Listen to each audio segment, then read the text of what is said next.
Nancy might want to come take care of it.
Welcome to the Toltec School District 22 Governing Board meeting on the 5/10/21.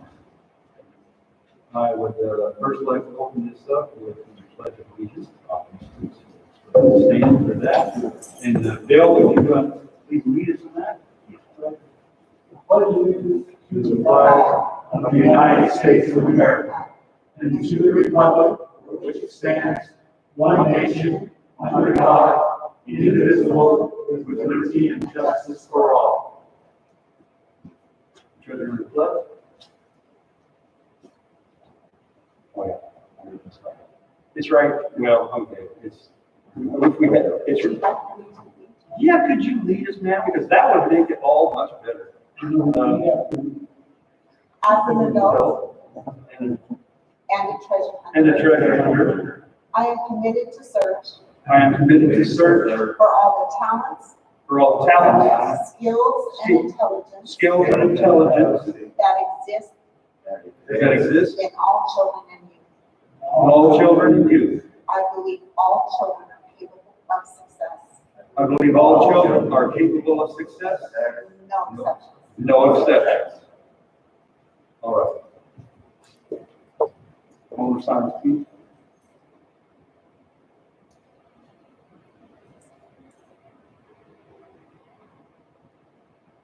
And everybody take a seat, and Mr. Rogers, if you would please listen to the roll call here.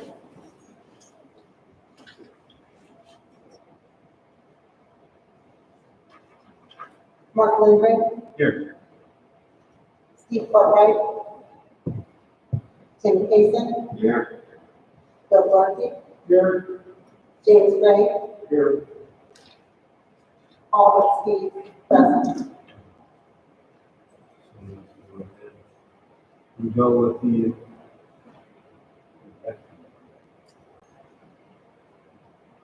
Okay, so. I move to approve the agenda as presented. I would wish someone to have an action item to say just that. We're going to approve the agenda. Are there any issues with it? Then I need a motion to approve it. I'll make the motion to approve it. All right, we have a motion to approve. Can I get a second? Second. All right. We have a motion and a second. All in favor, say aye. Aye. All against?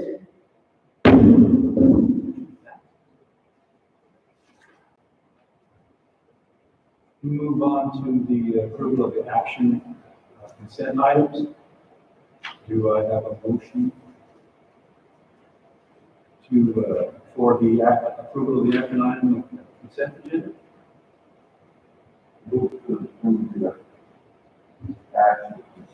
All right, we have moved to Mr. Casey, Bill or James? One second. I'll second.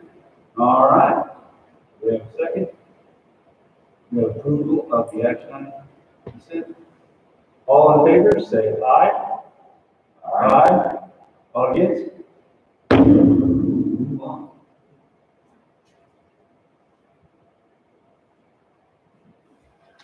Okay, now we have information discussion items, number 3A, superintendent. There's no school on the last Monday of the month, which is May 31st for Memorial Day. 8th grade promotions are scheduled as drive-through events, which is the same as last year. They're scheduled for Wednesday, June 2nd, from 5 p.m. to 6 p.m. This day is special thank you to the following groups for agreeing to provide security. The Arizona Rangers, Canal Company, will provide security for Arizona City Elementary School. The Eloy Police Department will provide security for Toltec Elementary School, and the Eloy Fire Department will be there to offer support as well. The last day of school for students, excluding 8th graders, is Thursday, June 3rd, which is the minimum day. Dismissal times, Toltec Elementary School will dismiss at 11:30 a.m. Arizona City Elementary School will dismiss at 12:30 p.m.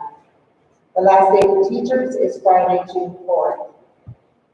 Summer school begins Monday, June 7th, continuing through the month, with the final day being Wednesday, June 30th. There is a letter attached to the agenda that describes summer school. The instructional day begins at 8:00 a.m. and ends at noon. Summer school is for kindergarten through 8th grade students and will be held at the Toltec Elementary School campus this summer. Breakfast and lunch will be provided for all students. Transportation will also be provided. Let the record reflect Steve Cartwright arrived at 6:05 p.m.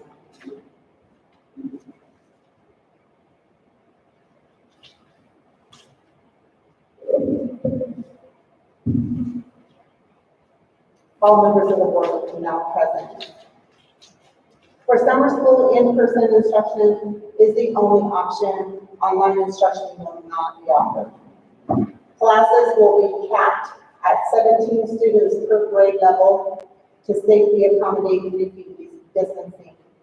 Enrollment will be on a first-come, first-served basis, tracked by a survey that's going to be filled out when enrolling for summer school.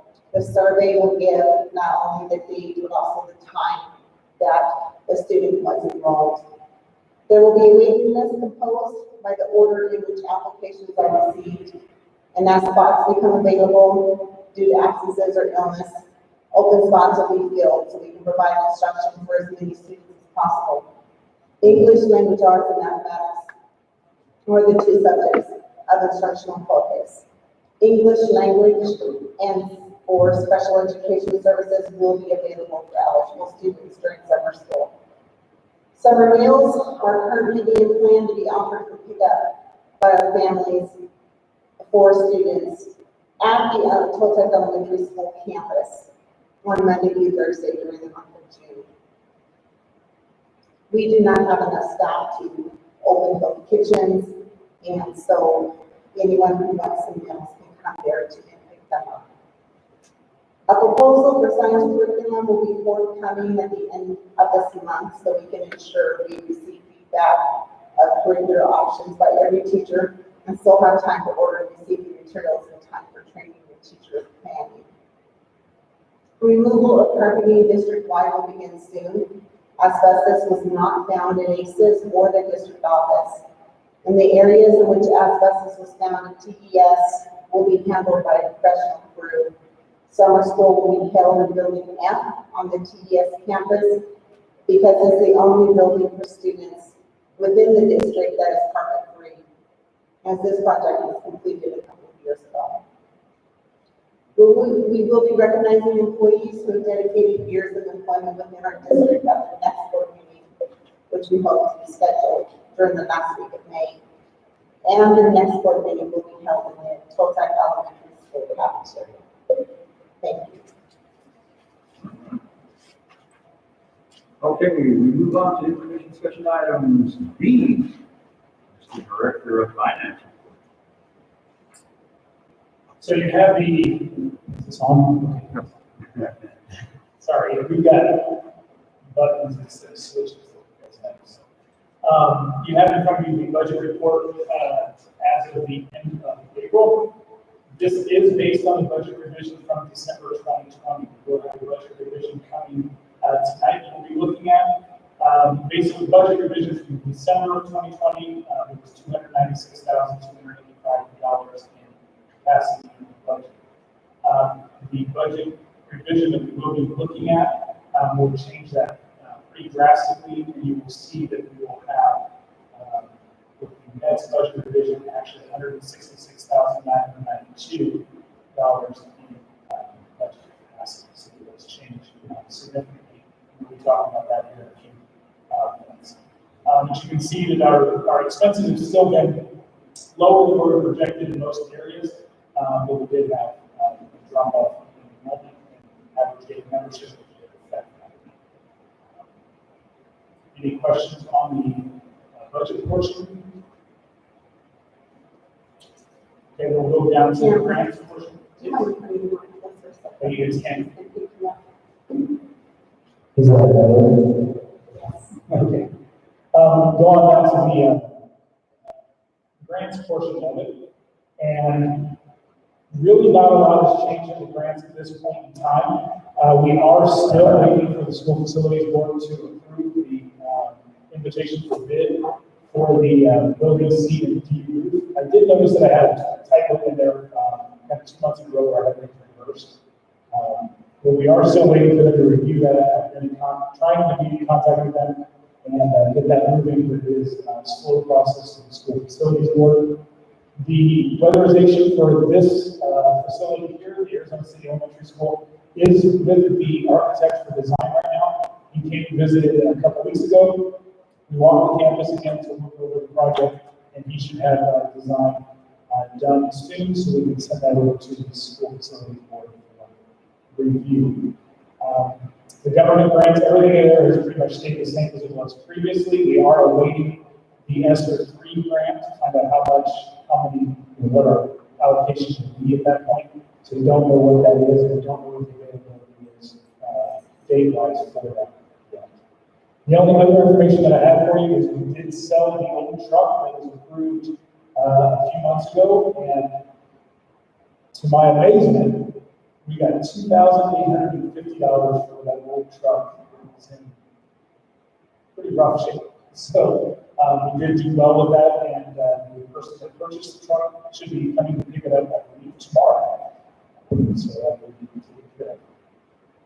Any questions on budget and transport?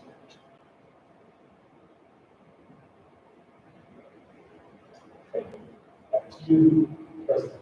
All right. So we're going to go onward to see the audit report. So just throw that back at you.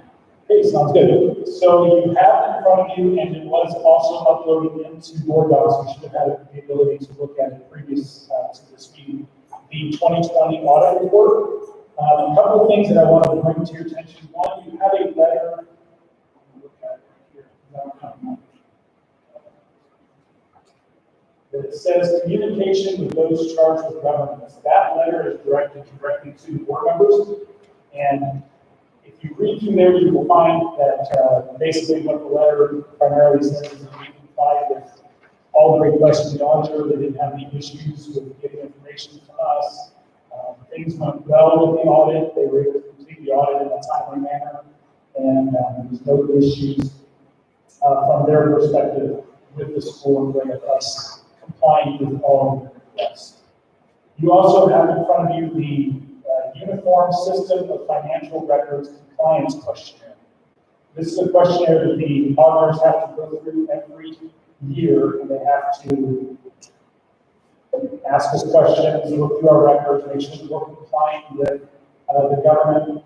What you'll notice in there is that there is, I believe, 20 items of areas where they found us not to be in compliance with the government. That is actually a pretty good number. It may seem like a big number, 20 seems like a big number, but just a few years ago, the district was at, I think they told us 57. Is that right? This is what they told us in that meeting. Yeah, there's like 57 different items on that previously. And so we've been able to gradually get that taken care of. Previous business managers got some taken care of, and we still have 20 items on here. To be honest, we will never see this as a completely new report. It's just not realistic for that to be like that. However, we do want the number to continually be getting better and better. So my goal is to hopefully have this down closer to 10 by next year. That may or may not be possible because some of these items we weren't even aware of until now for us to fix. So these we've gone all through this year already operating where we were operating before we did the change. So some of the items that you'll find on here that should not be present next year, things like number 3, where the Volkswagen settlement grant monies were put into the wrong fund, the surplus monies that was coded as 610 should have been coded to another place for the disposal of property.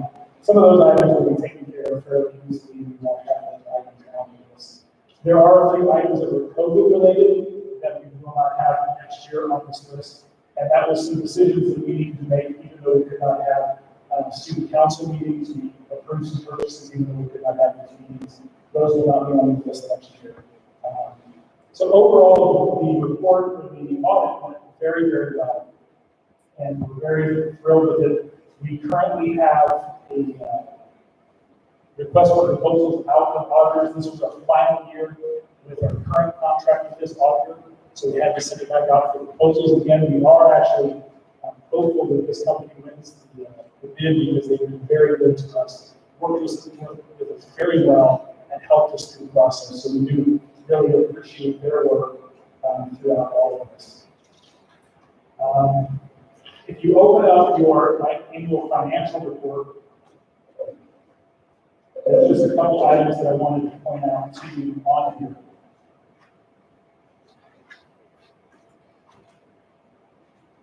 On the first, it's actually page 5, the financial highlights, you'll see that our net position as a district increased by $492,169, or 4% from the previous year, so that was a good increase for the district. The other point that I wanted to point out to you, going down, it says on July 1st, 2019, the district made a $395,000 principal payment on outstanding bonds, reducing principal owed to $1.3 million. We have a couple more payments left on that bond that we'll be taken care of. We did attempt to, get another bond this last year and it failed, but hopefully with the expiration of this bond coming up soon, maybe people will be more open to us getting another bond to help out the schools. There is some mentions here of the COVID-19 money that we spent and the COVID-19 money that will come in. But overall, the district is in a good situation, in a good place, and the audit reflects that as you look at it.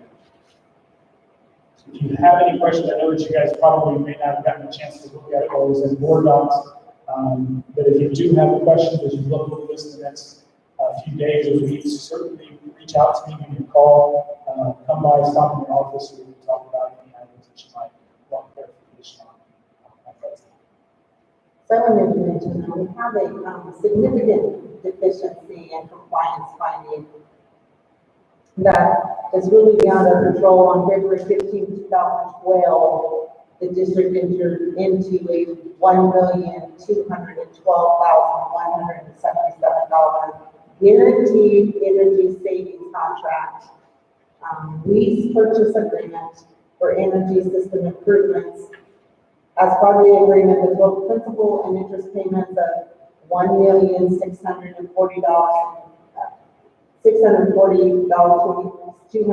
are to be offset by energy cost savings of $1,313,400 over a 15-year period.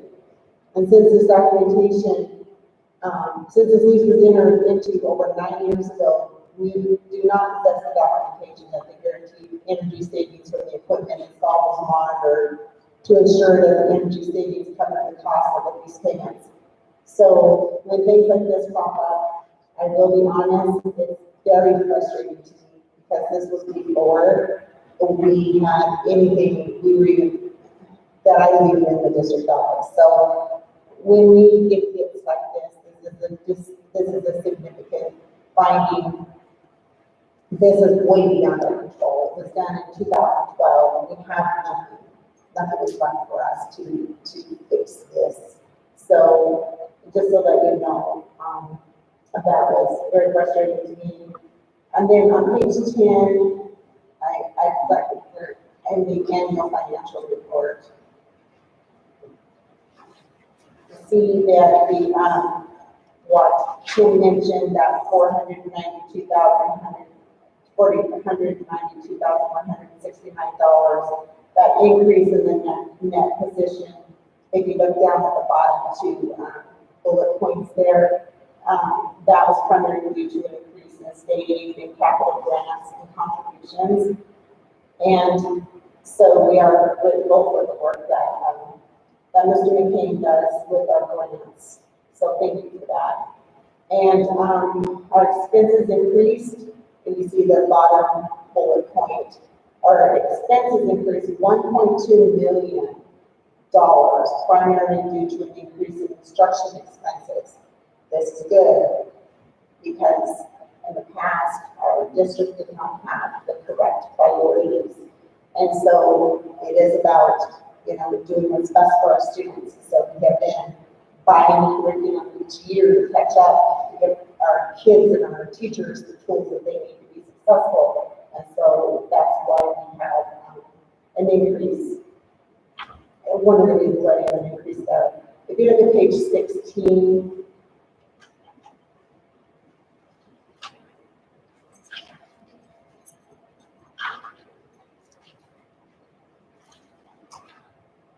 long-term liabilities decreased overall by $185,516, and then as TIM and pension bonds payable decreased by $395,000. Net pension liability increased by $266,301, and energy savings contract decreased by $80,515, And compensated absences increased by 23,698. This was, I'm sure it was due to the mandatory, you send it home until we know that you're well, so there were a lot more absences. It continued to be a lot more absences. Mrs. Ferguson was over here today to set up and ended up filling in and doing some duties because Mrs. was very short-handed. So thank you for that, Mrs. Ferguson. And page 17, the next page, it says the average daily membership is 964 and expected to decrease in the fiscal 2020-2021 school year. And this prediction was true. We did decrease in our ADM. And as Tim has already mentioned, in the uniform system of financial records and compliance questionnaire, here's where all of the 20 findings are listed. Where it lists every finding and has a little blurb about them. I will say with this finding also when Andrea and Gloria and Debbie have been through many audits prior to me, and when they saw the list of comments on your number, they said, "Is that it?" I said, "Yeah, that's it." "Sure?" "Yeah, that's it." So they were very pleased. They've been through a lot of audits that I've not been through, and they were thrilled to see that small. Well, that's all due to the current administration, because the administration before this, let's just say it was a hot mess. You guys have done a tremendous job of bringing us out of the hole. And I give a lot of credit to you and your others. There are others out there that help, but I think right now, you guys sitting right here in front of me and the rest of the board, everyone, you guys are president. So, absolutely.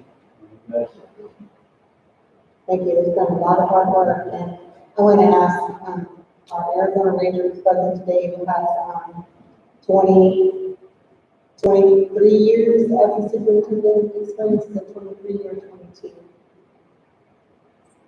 22 years experience as a superintendent. What would you say would be the average amount of findings from an audit? I'd say 20 to 30. Every year, like Mr. McCain said, there's 6 or 7 that get added that nobody ever heard of. So, and they tell you that. They say, "We know that you don't know about that, but we've got to do it because it's on you USFR." So that's a good finding. 20 is outstanding. Thank you. I just wanted. No, I'm in total agreement with that. I was here during that whole debacle, and we kept, when I first got on the board, it was like, I'm walking in, what now? What next? What? It was just, I walk in the door and I get this look, and I go, oh my goodness, what else is there that we have to look at that I didn't know about?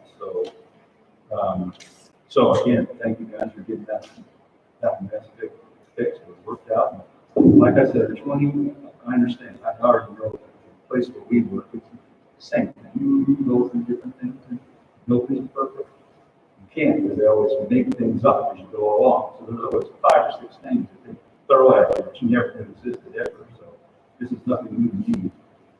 But it is almost like frustrating to have something, a finding from a decision that was made, the contract was entered into in 2012,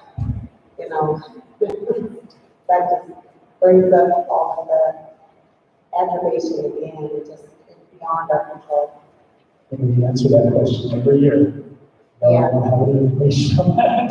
Yes. All right. So now we move on. Number 4, call the public. None. None. Now we move on to number 5, action items. A, budget revision.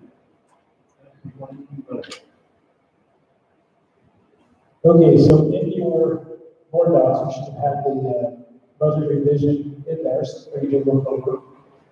The biggest thing to take from this budget revision is that due to the average daily membership dropping considerably over the course of, because of COVID, our budget has taken a major hit. And I have mentioned this to you, I think the last couple months, that the governor also signed the executive order that funded us for virtual learning only at 95%. That is causing us to take a $255,000 hit to the budget. So overall, the M&O budget is going to show $5,975,900 to be the final number that we will be budgeting. That includes $200,000 that is moved from capital over to the M&O budget in order for us to make our budget and have a carryover going into 2021, 2022. I mentioned to you a moment ago that based on that budget, our current budget capacity is $166,992. And you see the budget there on page, well, it says 1 but it's actually the third page. And you can see at the bottom, you can see where we were last year. Last year, our final budget was $6,905,790. This year, our final budget will be $5,975,900. In the budget, we did allow for a little bit of room in some of the categories where we still need some funds, including some of the salaries, to make sure that we have enough to get through till the end of June. Also to be able to pay out the sick leave, which you just approved. I'm sorry, that's coming in your approvals through your action items. Also, there are study stipends that will be paid out that we accommodated for in there. Also accommodates for psychology services and speech, physical therapy, occupational therapies that may still be coming in. So we did allow a little bit of room in some areas where we still need some room in the budget, but this will be the final budget of $5,975,000. Moving down to what is listed as page 4. You will see this is the unrestricted capital outlay, and this shows that last year we had budgeted $683,410. This year, because we moved $200,000 out to the maintenance and operations budget, we had a budget of $427,251. And you can see there on the left lower side of that page, you can see kind of how it's broken down. What we be spending for textbooks, instructional aids, furniture and equipment, vehicles, and tech hardware and software. Along with that lease that we have that comes out of this fund, that's the $84,926. The one that we have an issue with.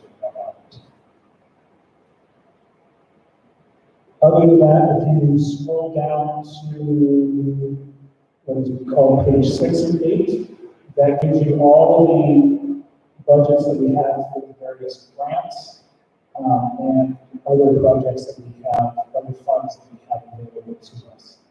So you can see the budget, as an example, you can see the budget from last year for Title I was $380,500. This year is $490,715. That includes a very large carryover from the previous year due to COVID.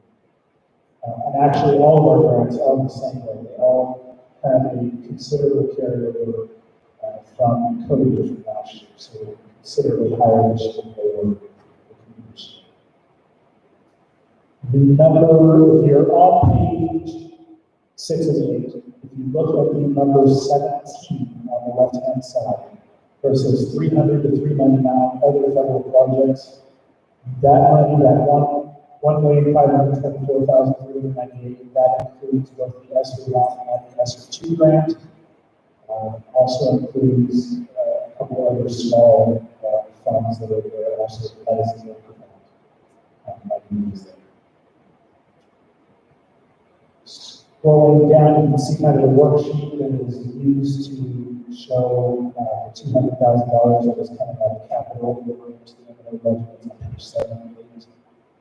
You can see the carryover. Our estimated carryover was 420,000. The government contributed 426,263. We will go with their number. Their number's higher. And if you also look there at on page 7 page number 9, with F, you go over and you can see negative $255,420. That is the penalty that we have for having virtual learning. So that is that governor's 95%. That is what we use. The rest of this is primarily just the worksheets that we use to show our funding. So if you have any other questions, I will answer any other questions you may have. We used to have board member information and stuff in the public system. Yes, I'm sure I thought I had done that already. So I will make sure that's updated before this is possible.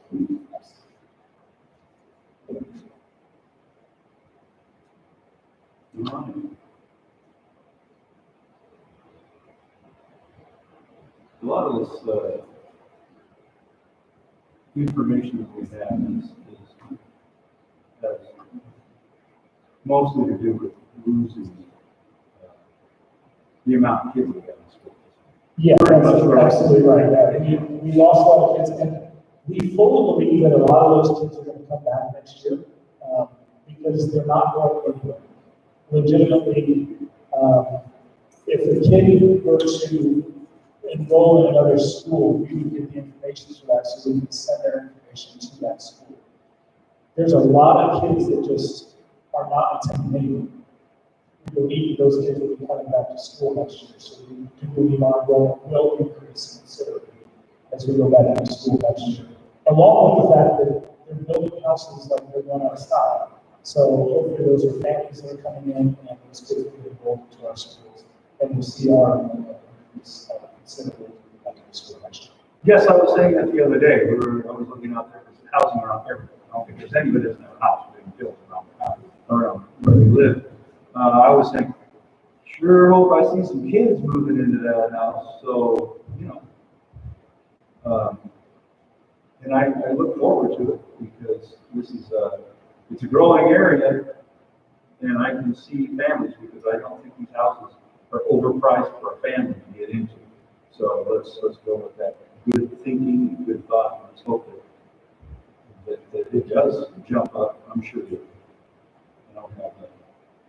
I've got a positive outlook on it, and just because of the booming problem, somebody's got to have kids out there living off the property. So anyway, let's move on to, is any more discussion? Any more discussion? On the budget. Is there information on the budget here about what? It's kind of a two-part question. What we do to purchase our curriculum and which one we use? I just personally have to have. So in this budget, in your current budget, we have not paid for curriculum out of this budget yet.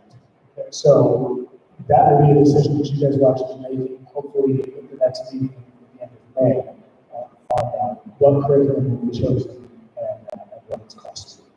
Okay, that's good. Thank you. Answers all questions. Anyone else?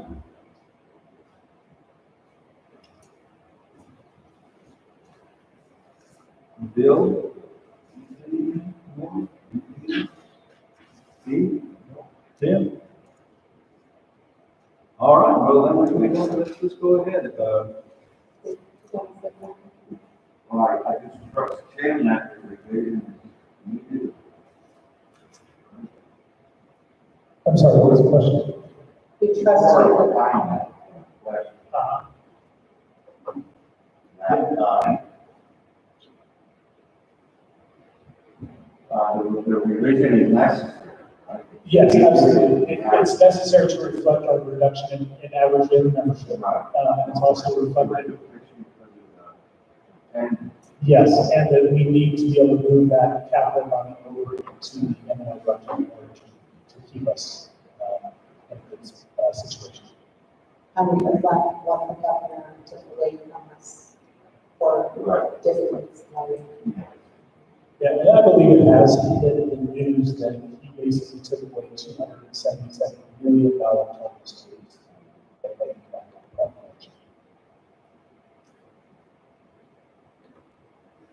Well, it's a sore spot with me, but we're going to move on anyway. This is a budget review, so I got to keep on point. And with that, if there is no other discussion, I need a motion on the 2021 budget.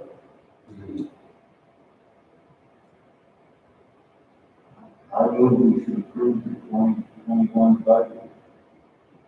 Do I have a second? So we have a motion. And a second. All in favor, say aye. Aye. All against?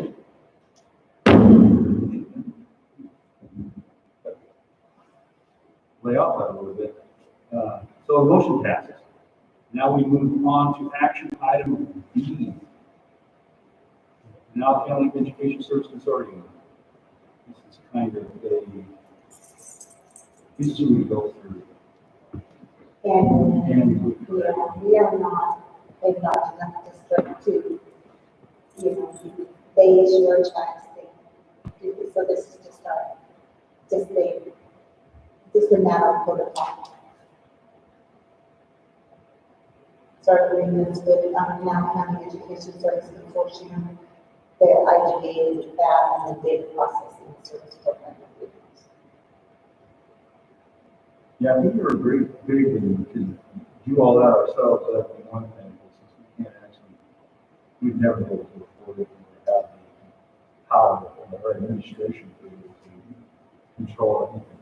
And it's actually a wonderful thing to work with the Pinal County office. They're very supportive and have helped me when I was without a business manager, and it helped us, whenever we've asked, they're just wonderful people. So we appreciate the partnership and appreciate the things that they do for us.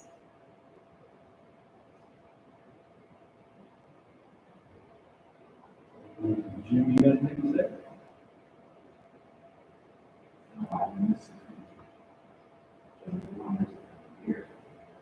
Yeah, this is just required. Well, I was just wondering, because the people who haven't been here have more questions, I know because we've been wherever here, I don't want to just say, hey, well then accept it just because I said so, that interferes with you. If you actually have something to say, or you want to know exactly what it's about, time is now to act and you can ask the question. So, like I said, it is something we do, and they do, I have to say, they do a good job. I've seen it in action. And, So when the state wants financial records from us, do they go through this canal testing? Or do they come directly to that? When the state, what was the question? The state wants any financial reports, or statements from us, they can pull those records, that actually says here, that they maintain the budget and the expenditure record. Is that right? The state will be bothering you to give it? They would still come to me. They would still come to me. They do keep record of like our budget and things like that. And we do have to get, I mean, if we were to overspend, they would stop us, the council would, and say, no, you can't write that check, you don't have the money. Okay. Those type of things. But if the state was looking to ask for reports, they would come directly to us.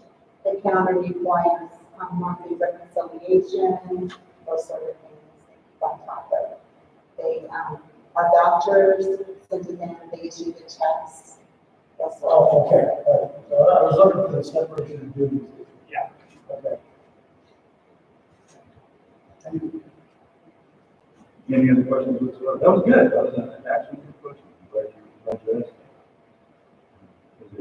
It kind of straightens it out for everybody who's on board. Obviously, we all have an opinion on that. Even you and I have an opinion on everything we do. So, good question. Now, do we have a motion on sort of IGA data processing service program in our county education? I will move that. Even processing service program agreements that we will have to state the whole thing. You should state that, Yes. so two separate agreements. Okay, in the processing, I need to approve that. In the processing service program agreement between the outcomes school districts and the office of the outcomes school districts. Very good. Do I have a second? I'll second. All right, so we have a motion by Phil, we have a second by Tim. If everybody is in agreement, say aye. Aye. All against? Motion passes. Now we move on to action item 5C, which is 2021-2022 Savvy Speech Contract. This is another one I think works on it. Yes, definitely. We used to have a bigger company and they raised their prices. That made it very unaffordable for us. This is a small company who has worked with us in the past, worked with us this year, and happens to know a lot of our kids, does an excellent job, and so they provide a lot of our special education services and support.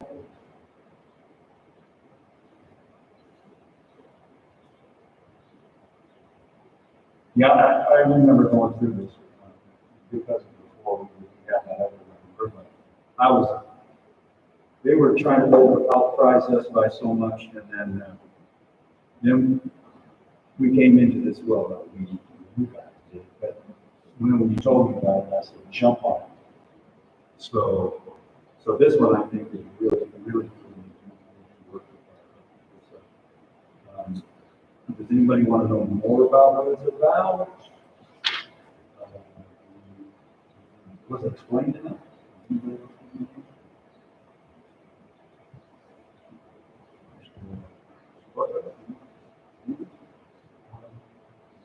How did you got your life? Share that affordable. Okay, so there you are. Okay, so do you have any questions? Here's got an answer for you. Don't really need that. Anybody else? Anybody? We're all good now? Okay. How long have you been contract? When I came into the district office, I wanted to go back to doing business with this company. The business, speech, I'm sorry, the special education director at that time felt more comfortable with the larger company, felt like there was more support there.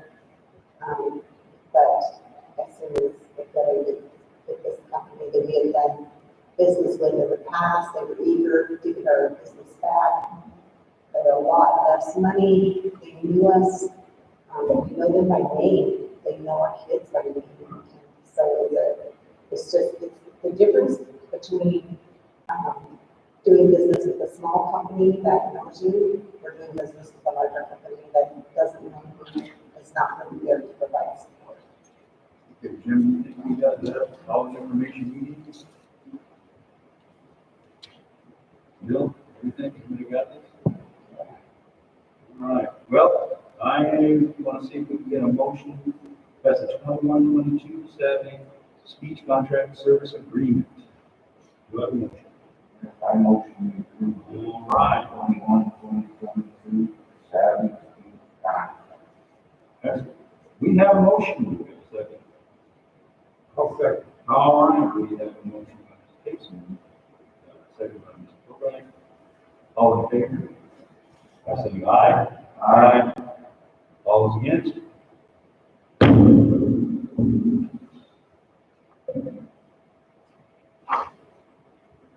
Move on to action item D, 21-22 school psychology services.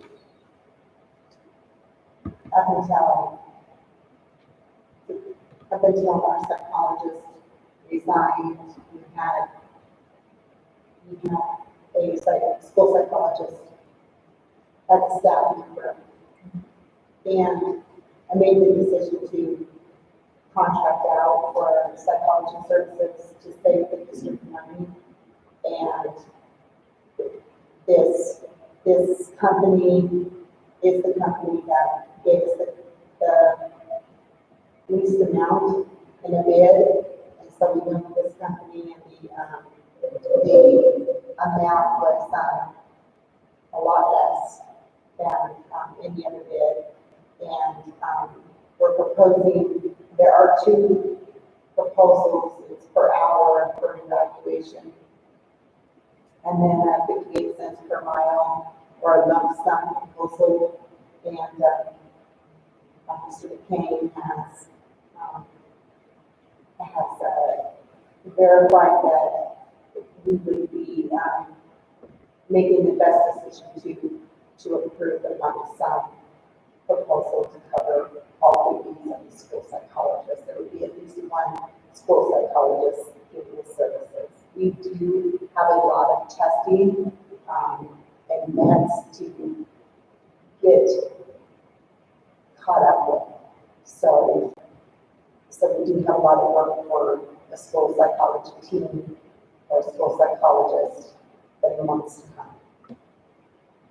So we'd be paying out more with all that. Try it.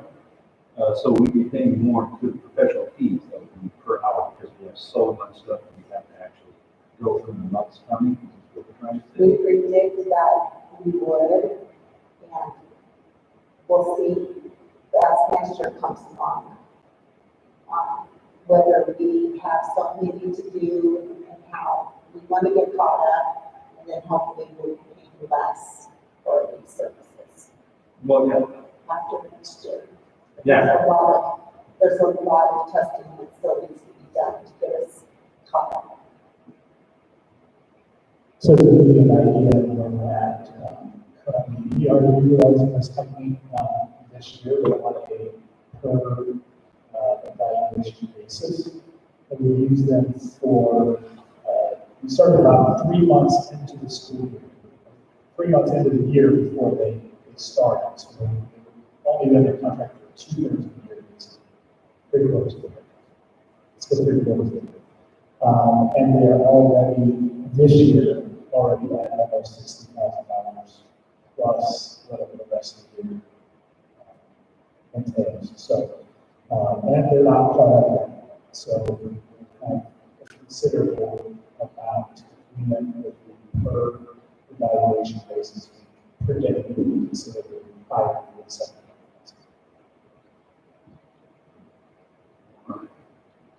So lump sum proposals seem to be the most likely one we would not spend as much money. Because if we're like 2/3 of the way in, how much did you say that was? Almost $60,000. So,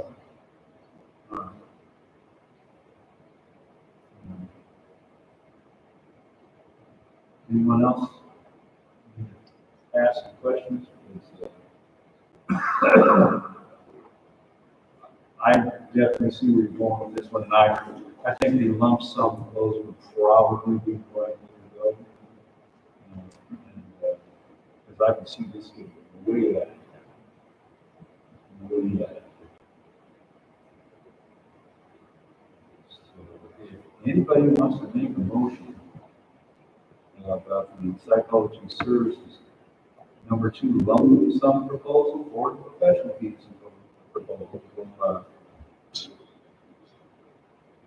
Or if you want me to make a motion, I guess I can do too, if I heard. I'll make a motion on action item D, 2021-2022 number 2, school psychological services. Number 2, lump sum proposal, $75,000 to cover all duties of a school psychologist. I make a motion that we vote on that. Does anybody want to make a second? I'll second. All right. Mark Lindgren has made a motion, and Tim Casey has made a second. And all in favor, say aye. Aye. All against? Motion passes. We move on to action item E. Boy, we have a lot of these. We're going to run the alphabet. So this is outdated technology that KG went through just on this campus. He's still got the other campus to go, which hopefully he hopes to have that ready by the next meeting. But this is a list of technologically technology equipment that is I so saw the outdated. little speaker that you had out there, and that seems like, oh, It's so like when I went outdated. to high school, I had a speaker like that. So I'm trying to, Well, it's so outdated that it's not even optionable. It's pretty much junk, so we're asking to be able to dispose of these things. Of your list. What are we doing, and then we're doing together, that's what we need to have. What are we doing? What will we be doing about, what we get rid of,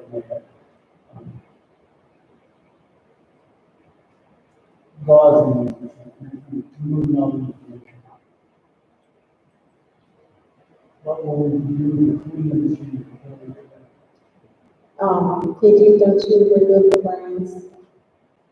Yep, hard drives or? Right. Unless a company will sign saying that they'll erase them, sign an agreement saying they'll erase them, we usually will take the hard drives out. And We will take them off of the, we will. we will, Yeah, because those are student machines and they have student names and they could have other stuff that's sensitive for students on there. So if we can't get a company to agree, then we take the hard drives out ourselves. okay, just because the hearing time, we will take the hard drives off and wipe them ourselves, so we can. Yeah. Okay, and what do we use to wipe them? That purple security. Wipe them? It would depend, because we were using,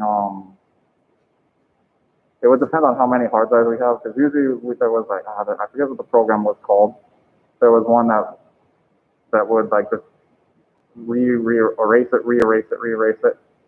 But that would take like about 2 hours per hard drive. So now we've been kind of just erasing the hard drive, reinstalling Windows on them, and erasing it again, and reinstalling Windows on them. And do any of these machines have students' information, social security numbers, et cetera? If they do, the one you have a higher level.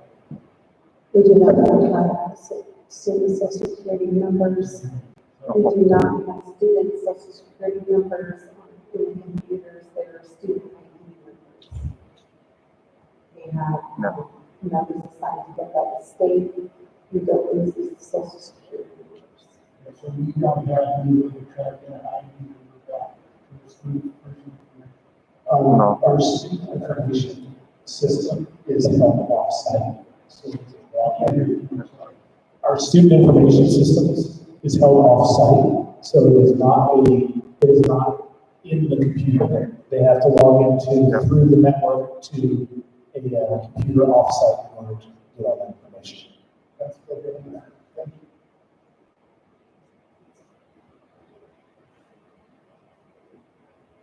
another good question. But boy, are these some old computers.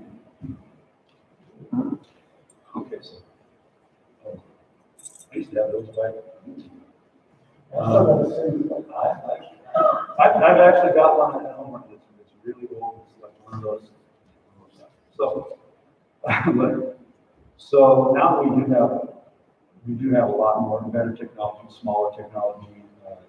why keep that stuff stored here when we can get rid of it and put it into, and make more room for us here and have better, more promising technology. So if there's anybody who want to make a move, it's supposed to be outdated technology. Maybe we have, new 2021 technology. There's a motion. Do I have a second? Second.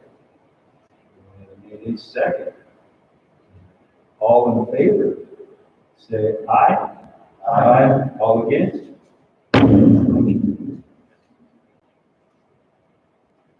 We're going to move on to action item F, sick leave by. Here I remind employees of part of our policy for sick leave is that we do a buyback. And that part of the policy is in the agenda item for your reference. And 21 employees on the attached list met the criteria. And the buyback is that you could sell either days or the district will buy back your days at the rate of $30 a day. And so this is a total cost to the district of $13,246.50. And this is just a perk of basically for employees not to use so many sick days so that they can get a little bit of money, a little bonus. So it serves the district well.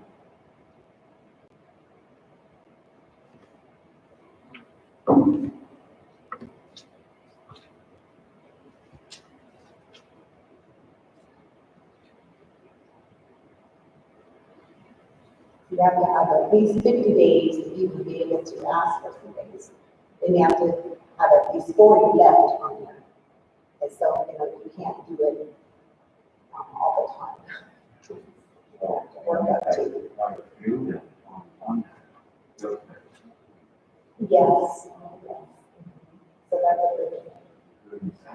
Yes. What's up? I was just looking at people, not saying anything, but you just, I look at it and I know a lot of people on that list and they're just, I know a lot of people on the list and there are people that I know are here all the time. They're never here. So, yeah, I'm glad I didn't use them in the Senate. You need something like that to run. As long as they keep 40, you'll know it's always in the bank. That's always something that should be done. Going down to zero on that, and I'm looking for some money, and all of a sudden something happens and then nothing. So I think it's a good one. I think this is good. We talked about, well, I know you and I discussed this from last year, and I want to know what the other members think about it. My curiosity is why is it only $30 in the The district might be thinking about if there was more. I'm looking at a lot of these people, and they're here all the time. They never take sick leave. There's a few of them put us in our grade here. So yeah, I need to keep it down. They want that extra work, but you got to keep it just high enough where they have the incentive to do it. Just kind of low enough to where it doesn't back up.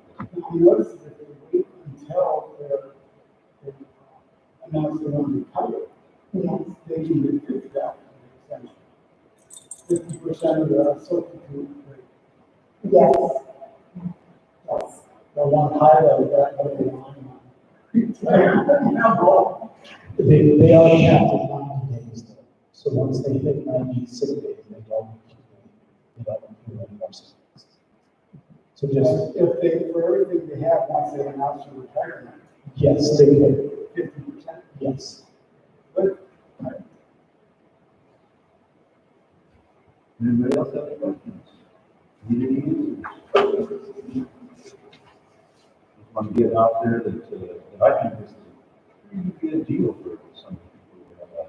Not bad, not bad. It doesn't look great, but it's not a horrible deal either. You want a little bit extra money and stuff, at least you don't put yourself in zero, for safety. I would say that not every district does this, but this is something that we do, and the employees appreciate it.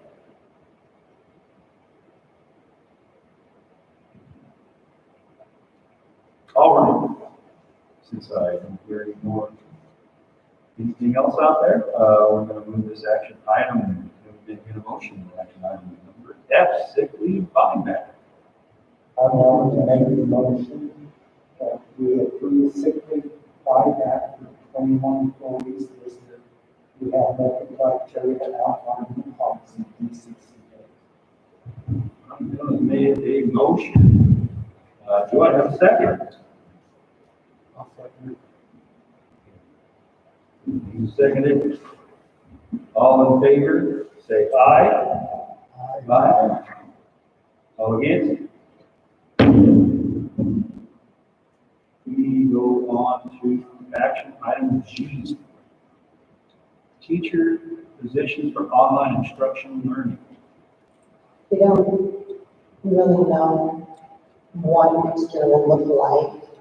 And, COVID-19 has presented us with lots of curves and, unexpected things, but as we enter the hybrid scenario, we still have some students who remain online learners.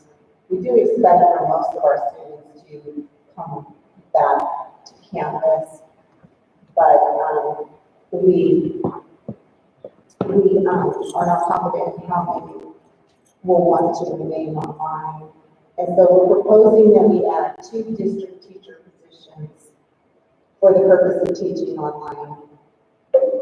And those that enroll online, these 2 teachers would be responsible for multiple grade levels, and they would not be required to teach in-person classes, so that our teachers that are teaching in the classroom would not have to also teach online if they had a student that was online. We have from the very beginning, it's been important to me to not buy a program, but to keep our students connected to our staff. And so it would serve our district best to have an online instructional option that's taught by our staff to maintain student and staff connectivity to our schools.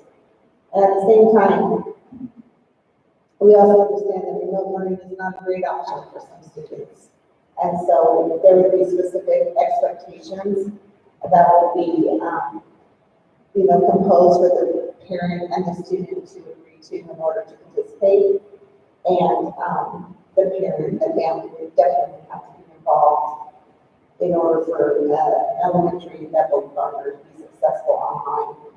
And then having an online instructional option will also be useful if a student has a long-term illness, which generally speaking, almost every single year we have a student within the district that, either comes down with cancer or something that prevents them from coming to class for a while when they have a long-term illness. And so we would be able to, give them this online option. And then in the event that we have a student that we need to suspend for long term, we could, instead of them being dropped, we could have them enrolled online.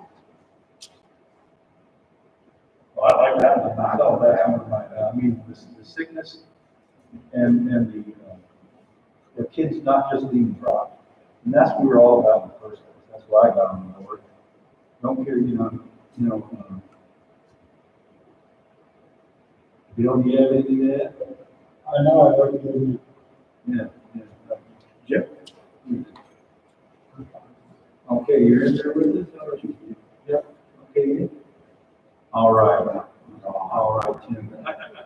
It really, to me, I think that one sends shivers up down my spine, because how many kids, do you suspend and then they just get lost, and it hurts.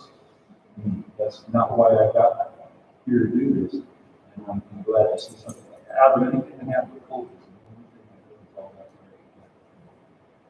Anyway, so With the bond, we're hoping to build a program, but this would be second best to that. And then it's very difficult when you're sitting there with a parent who's just begging for help, you know, for an option for their child. Maybe two, maybe four. So G, teacher, no. G, I'm not working. The teacher position for online instruction and learning. Do we have anybody to make a motion? Yeah, I motion we approve the teacher position for online instruction. Do we have a second? I'll second it. All right, so Mr. Casey, Mr. Dougherty, Mr. Casey made a motion, Mr. Dougherty second. All in agreement, say aye. Aye. All against? Motion passes. Don't mind me, I've been up since 2 o'clock. So as we move on, actually, not H. 2021-2022 employee enrollment renewals. We've been renewing employment renewals, we've been having groups, and so this is our last group to come forward. This is your administration, your site administration principals, vice principals, custodian, employee renewal list, basically custodians from both campuses, maintenance employee renewal list, maintenance employees from both campuses, and transportation employee renewal list is the district list for transportation employees. So this is to renew so that these groups of employees can be offered a work agreement or a contract for this coming up next school year.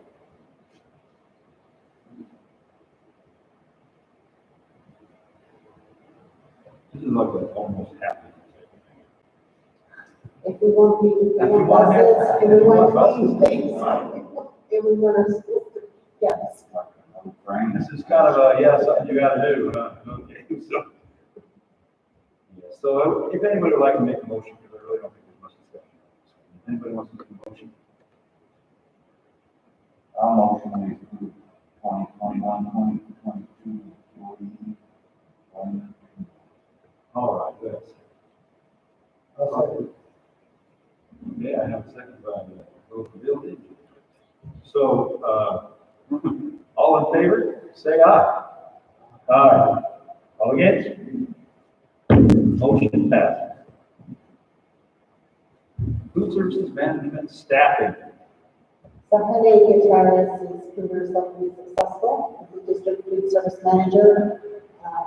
During this time of training for this year, assistance has been available to our consultant, Gloria Eddy, who has worked as a consultant for our district for a few years. Mrs. Gutierrez is ready to take on the position of food service director for the district, and which will include a pay increase of $5,000. And this cost is sustainable due to the need for a consultant no longer being necessary. Heidi Gutierrez is responsible for food services district-wide, so it is in her best interest to designate leads at both campuses. And Mrs. Gutierrez is proposing we name Edward as food services lead on the Arizona City Elementary campus, and Karina Amador as food services lead on the Toltec Elementary campus. And the cost to the district would be a total of $6,864, with the pay increase from $12 and $25 an hour to $15 an hour for the added responsibility. And for that responsibility, I wish they'd have done that with me where I work. I think I make 25 cents more an hour than the regular line worker. I'm supposed to be a supervisor, and I see something like this and I say, you know, I wish that was me, you know, and that they would do that. So, you know, give them 25 cents or 50 cents or even $1 more, and it just seems so, especially if you take on that much responsibility. And anybody who's ever worked in food services before, that's a lot of responsibility. So if there's anybody else that needs to make comment, I talk to them. We like to show our employees family dining, and so things like that's really important. So, 12.25 is the minimum. 12.25 is minimum wage, correct? Mr. McCain, I'm sorry, look, I'm zoning. still at the beach. Get off the beach. He didn't get him. He just got off the beach today. You can see it all over his face. I tell the tax here. What is the minimum wage? Minimum wage is $12.15 right now, and it will go up in January, but we don't know what that number will be until probably October. And these are employees that work with us. Well, I just did that. These are like supervisors. And they've been here with us for a bit. So, I think more than minimum wage should be, we should give them a step. I know that our teachers and other people get their annual raises and stuff like that. And I'm seeing with these poor people, you know, sometimes these, you don't think about food services. You should think more about it because they do work. Their tails are hard. Oh, I know, man, yeah. Yeah, well, we were, so, and they work hard. And, so I see this as being profitable for them and for us because we keep good people and we don't get. So if anybody wants to make a motion for the food services management staff, I would greatly appreciate it. I'll make the motion that we approve the staffing changes as proposed by food services.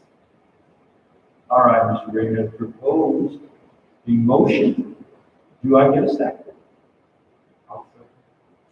Good. Mr. Courtright has made a second. All in favor, say aye. Aye. All against? Passes. We move on to motion item J, school administrative assistants. Our needs assigned to assist management begin at $50 an hour on salary schedule.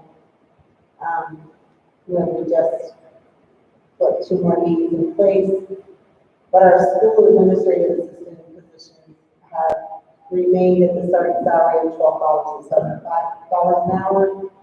And this position involves a lot of responsibility and skill as well as initiative. There's an old, relevant, popular saying, the school secretary is the glue that holds the school together. I began my school career as a school secretary, so I know how much work goes into that position. The employee in this position must be well informed of the business within the school, since they not only assist administration, but all employees within the school. So in fairness, it is important for this position to begin at the starting rate of $15 an hour on a salary schedule as well. And if you approve this tonight, that would be an annual cost of the district of $9,100 for pay increases for 2 school administrative assistants, 1 at each site.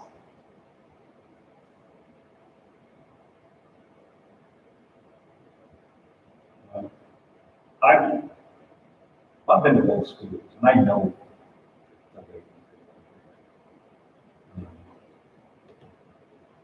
So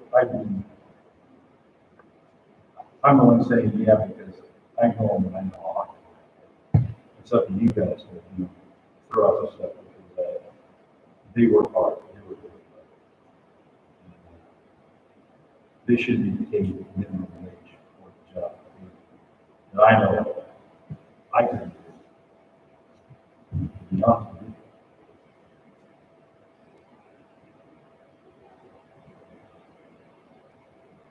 But that's up to the rest of you. Anybody got anything? Bill, you got something? I'd like to add, I'm in the university of August principal, and I had a set, she saved my life, so. She really, I think they're worth more than 15. Right. They're worth a lot. It's really true. hard. I mean, it's key out. Yes, that's the way right there. is the reason that I can actually go home to these now. And, you know, I depend on her for a long list, and they are worth their weight in gold. It's true. They say the sanity. And I've seen it. Yeah. So, anything else? If there's no one else, if someone would like to make a motion, the school administrative assistants, rate, starting rate would be $15 an hour, and salary schedule as well. Please step forward.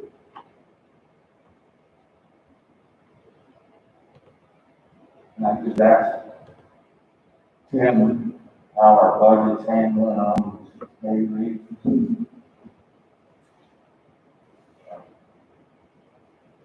Certainly, you know, the revenues will be able to handle that, especially this next year, we're going to be able to lean a little bit more on some other relief money to make sure that we can get through. So we should be able to absorb these salaries into the budget. We are still waiting for the government to tell us whether per pupil funding will be next year, but it should be, we're confident it will be available. Yeah. You know that Tim and I have discussions, and whenever something's put on, we do make sure that we can afford, we're just confident that we can afford, like we're bringing forward today, that we can afford this for next year, with the ESSER grants that came through. But if our enrollment does not build back up again, then, you know, we may have to make some hard decisions on staffing, but we're hoping that our enrollment is going to come up again. And then we'll, after next year, that will still be okay. And honestly, that's what I'm looking forward to. This is why I made that discussion important. I think that our enrollment will go back up in this COVID had it take a dive, and like I said, with the housing and things going on, I feel confident that we should be able to sustain these, because you can't always be fair, but come on, we have the money now, let's go ahead and put it to a good cost. Maybe later we will have to make that, but I'm thinking the pattern of children going back to school will make this sustainable.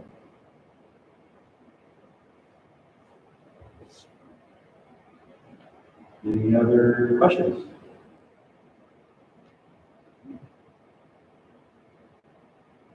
Steve, yeah? All right. We could approve this if it's going to be added to the salary. We have a salary schedule that is on the agenda. It's going to be later on. Yeah, it's, The salary schedule is held.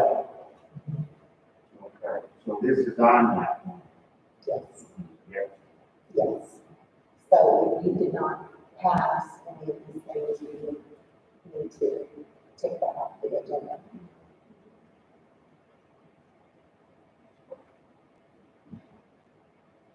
Yeah. We have to check that. So, do I have a motion for the school administration assistance? Motion to approve the proposed pay increase. School administrators. All right, Mr. Duffy, in motion, do we have a second? I'll second. Mr. Gray, second. All in favor? Say aye. Aye. All against?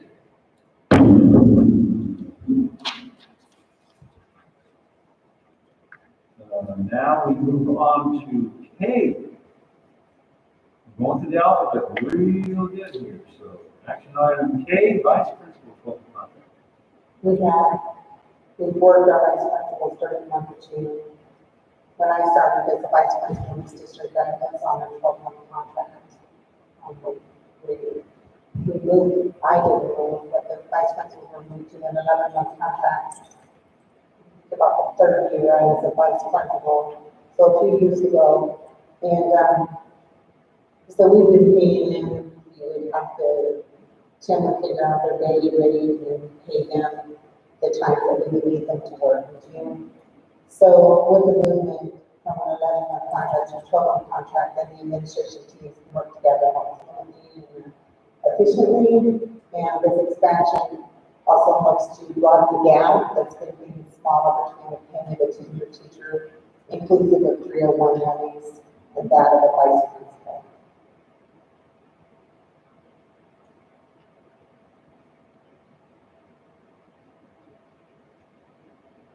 Anybody else need any information on that at all?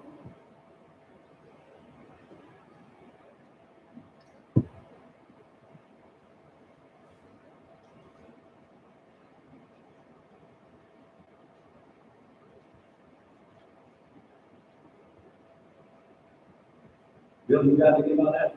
It's good. Okay. Yeah, I know. I've, you end up paying almost for it anyway, because you gotta bring it in all the time. So I'm just going, what's the difference? Let's just go and move to 12, and then we don't have to worry about what time you show up, or if you have to call them in or anything like that. They're already there, it's on contract. Jim, got anything?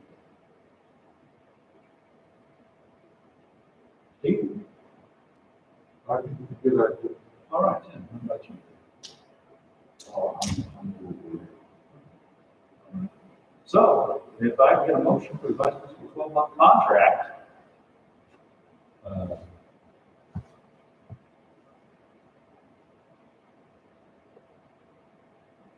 I'll make a motion to approve the vice principal's 12-month contract. Anybody second? I'll second that. Mr. Gazen, seconded.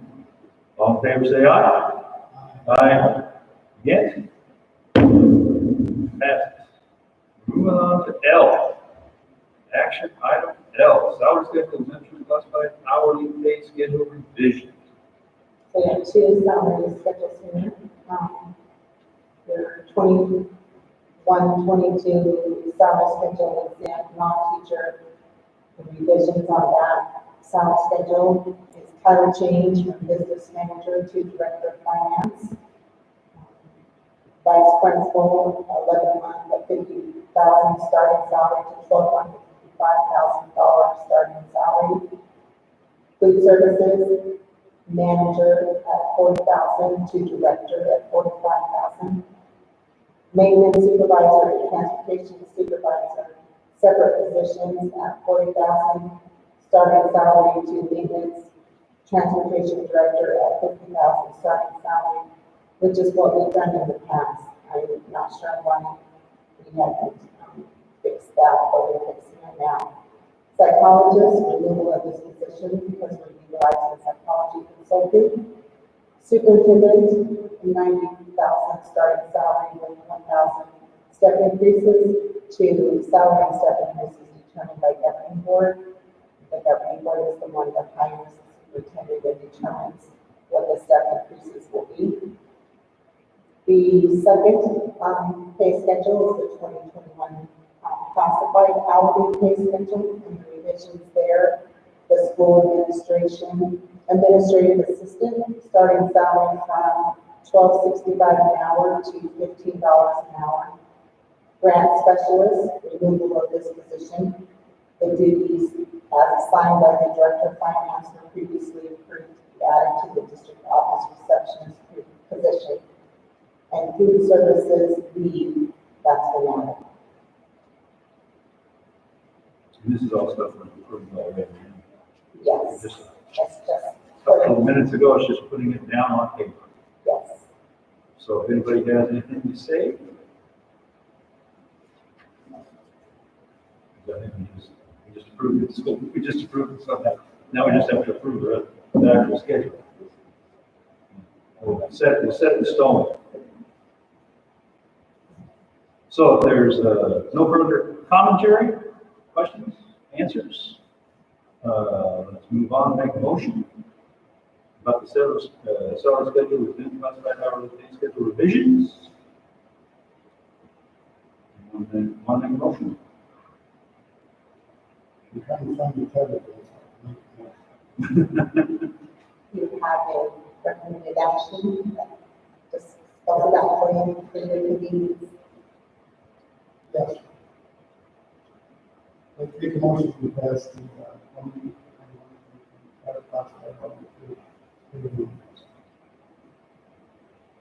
Exempted, classified hourly pay schedule revisions. Okay, we have a second. All right, we have a motion by Mr. Gray. All in favor, say aye. Aye. All against? Motion passes. Moving on to my favorite part of it. Next meeting date. So I'm asking for you to schedule a second May meeting during the last week of May because the curriculum was not quite ready. Because I wanted to make sure that every teacher had input.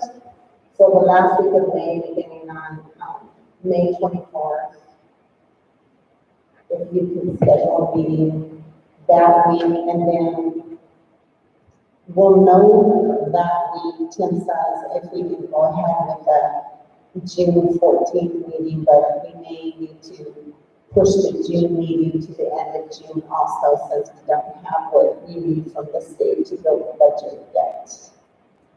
Yeah, the state hasn't finalized their budget yet, so we don't actually have budget documents to put together a budget yet. We're waiting on the state. Often we're waiting on the state, so that's pretty visible. So as soon as they get us the budget documents, we can start putting together the budget, and it's right now we don't have those. And we don't want to have to ask you to come back twice in June. So, we do need to schedule during the last week of May. The last week of May on Monday, is that good for everybody? That would be Monday, May 24th.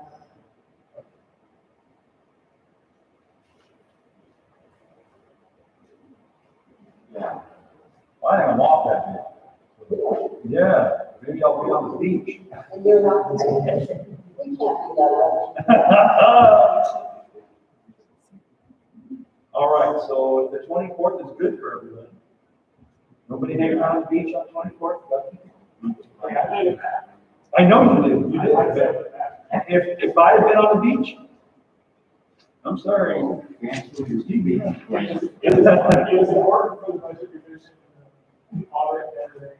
All right, so that will, we're all set for that date. And then last but not least, the last thing we have to do is we have to have somebody make a motion to adjournment. I'm glad you made the motion. Okay, Mr. Dowry made a motion to adjourn. Do I have a second? I second. All right. Mr. Kaysen has made a second. All in favor, say aye. Aye. All against? We're now adjourned.